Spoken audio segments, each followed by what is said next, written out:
ಕರ್ನಾಟಕಕ್ಕೆ ಶಾಕ್ ಕೊಟ್ಟ ಸಿಡಬ್ಲ್ಯೂಎಂಎ. ತಮಿಳುನಾಡಿಗೆ ನೀರು ಬಿಡುವಂತೆ ಆದೇಶ. ಕಾವೇರಿ ವಿಚಾರದಲ್ಲಿ ಮತ್ತೆ ಕರುನಾಡಿಗೆ ಹಿನ್ನಡೆ.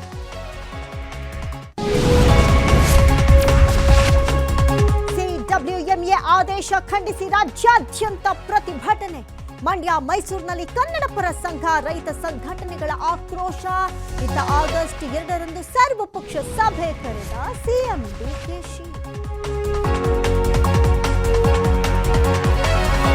ಬಿಜೆಪಿ ಮುಖಂಡ ಯೋಗೇಶ್ ಗೌಡರ್ ಕೊಲೆ ಕೇಸ್. ನಾಳೆ ವಿನಯ್ ಕುಲಕರ್ಣಿಗೆ ಶಿಕ್ಷೆಗೆ ತಡೆ ಮತ್ತು ಜಾಮೀನು ಅರ್ಜಿ ಆದೇಶ.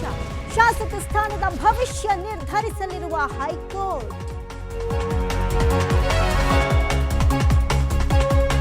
ಧರ್ಮಸ್ಥಳದ ಬಂಗ್ಲೆಗುಡ್ಡದಲ್ಲಿ ಅಸ್ಥಿಪಂಜರ ಪತ್ತೆ ಕೇಸ್. 3 ಅಸ್ಥಿಪಂಜರದ ಡಿಎನ್ಎ ದೃಢ. ಎಸ್ಐಟಿಗೆ ಮನವಿ ಮಾಡಿದ್ರೆ ಅಸ್ಥಿಪಂಜರ ಪಡೆಯೋದಕ್ಕೆ ಅವಕಾಶ.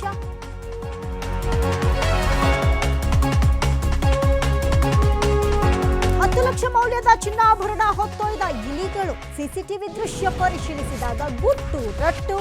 ತುಮಕೂರಿನ ಪ್ರತಿಷ್ಠಿತ ಜ್ಯುವೆಲರಿ ಶಾಪ್ನಲ್ಲಿ